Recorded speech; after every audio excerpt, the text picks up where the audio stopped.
Incredible Maya discoveries that don't match human history. Archaeologists have just uncovered a 3,000-year-old city hidden deep in the Guatemalan jungle. In Belize, they also found the long-lost tomb of the very first king of Caracal. And thanks to new laser scans, researchers now know that the Maya world was way more crowded than anyone ever imagined. These are stunning discoveries that completely change what we thought we knew about history. Recently, a Maya city nearly 3,000 years old was discovered in Guatemala. It's called Los Sapos, which means the ancestors. Experts believe it dates back to somewhere between 800 and 500 BC, making it one of the oldest and most important ceremonial centers of the Maya in this part of Guatemala. The site covers about 6 square miles and got its name from two large rock statues shaped like human figures, which archaeologists think represent ancestral couples, hence the name the Ancestors. The layout of the city is also impressive, with stunning architecture including pyramids, shrines, and monuments. Some of the artifacts, dating from around 500 to 300 BC,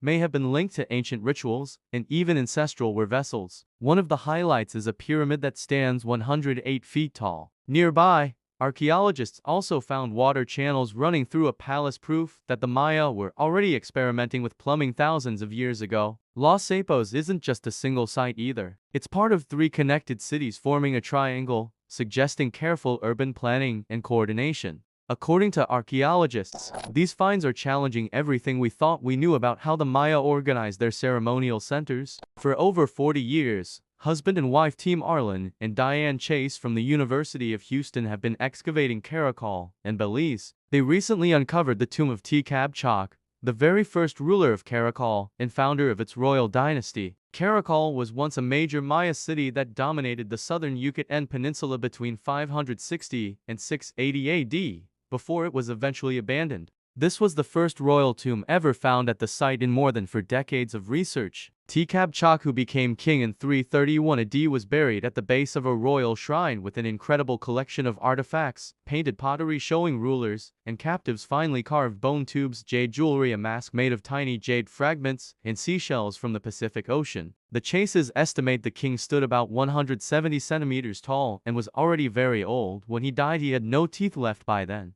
His tomb is the earliest of 3 major burials in Caracal's northeast Acropolis, dating back to around 350 AD, a period when the Maya were already in contact with the distant Mexican city of Teotihuacan. One big question that has puzzled Maya archaeologists since the 1960s is whether the people of Teotihuacan introduced a new political system into Maya lands. As Arlen Chase explains, both regions were clearly aware of each other's rituals. Early Maya kings, like those in Tikal, even established formal diplomatic ties with Teotihuacan. Thanks to modern laser scanning LiDAR, researchers now have a much better picture of just how populated the Maya world really was. Scientists used this technology across Guatemala, Belize, and Mexico, and the results were shocking. Until now, experts estimated the Maya population at around 11 million between 600 and 900 AD, but with new data, that number has jumped to 16 million. Francisco Estrada Belli, lead researcher and professor at Tulane University,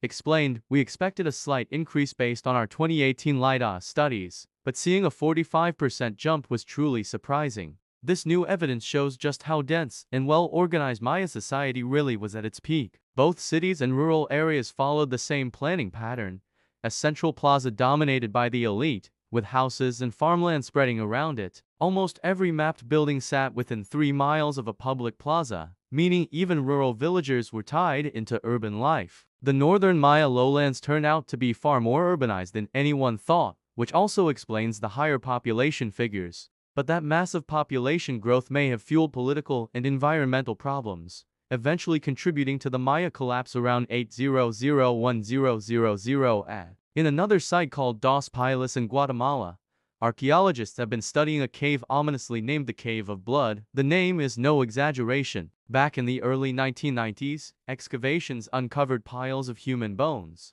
but only recently have researchers been able to properly examine them. The bones show clear signs of ritual cutting. These weren't normal burials. More than 100 skeletal fragments, dated between 400 BC and 50 AD, include skulls and bones marked by ceremonial mutilation. The bones showed clean-cut marks, which means sharp tools like axes were used either at the time of death or shortly after. Researchers believe these body parts were offered to the Maya rain gods in an attempt to end devastating droughts. Skulls were stacked into columns on the cave floor, mixed with red ochre pigments and obsidian blades. For the Maya, caves were sacred places tied to life, death, rain, and fertility. In this case, the Cave of Blood may have played a major role in both water control and political power. Archaeologists suggest that Maya rulers may have carried out these brutal rituals to keep control of the population using terrifying ceremonies to keep people in line. In Guatemala, archaeologists also uncovered evidence of a massive fire at the Maya site of Ucanal,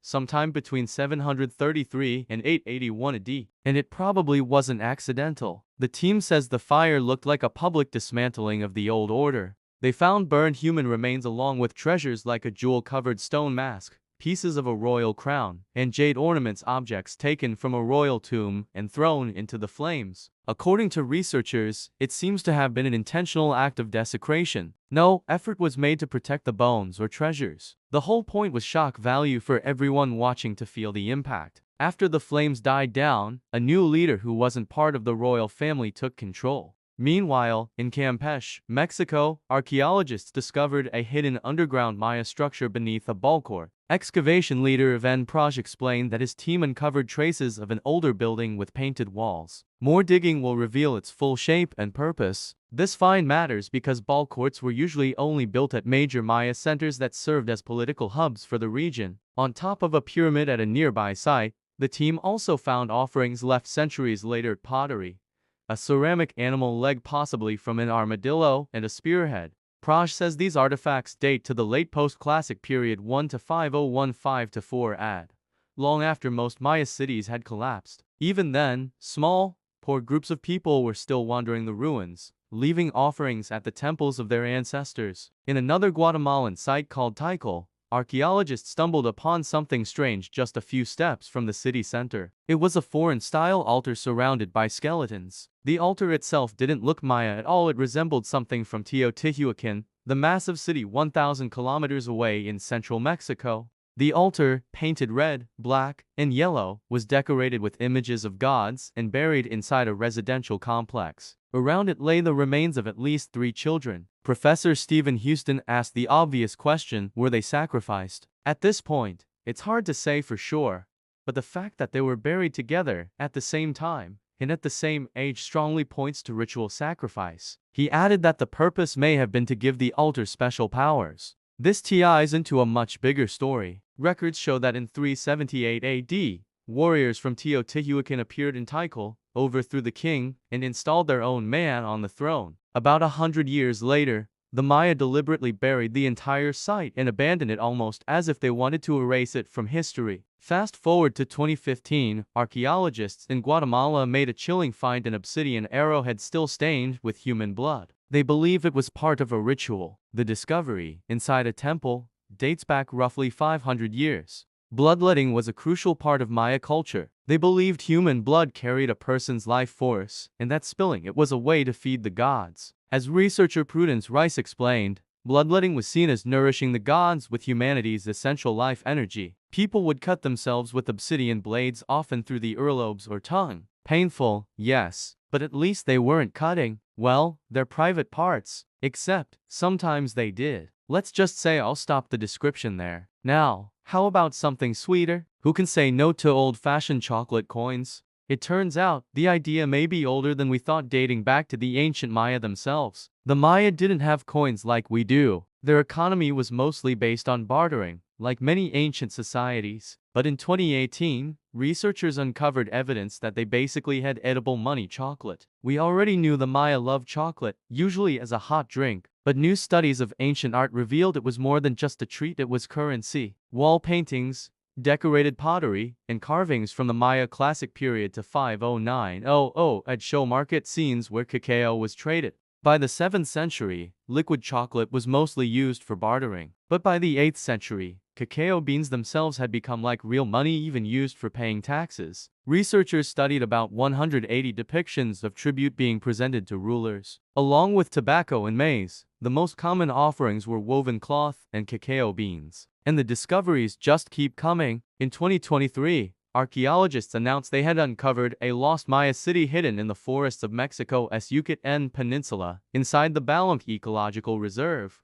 The ruins are called Ocamtan, which means stone column in the local Mayan language, named after the cylindrical stone columns scattered across the site. Lead archaeologist Ivan Praj explained that the biggest surprise was its location, built on a raised strip of land surrounded by wetlands. In other words, the city stood like an island in the middle of swampy jungle. The city center is massive, covering more than 120 acres, with plazas, pyramids up to 50 feet tall, and of course, a ball court. For the Maya, ball games weren't just sport, they symbolized cosmic battles, like the struggle between night and day, or the cycles of agriculture. Based on the architecture, Ocamtan was likely occupied between 250 and 1000 AD, before being abandoned during the Great Maya Collapse. I've been your host, James, and yes, we'll see you in the next video. Stay tuned. Heat.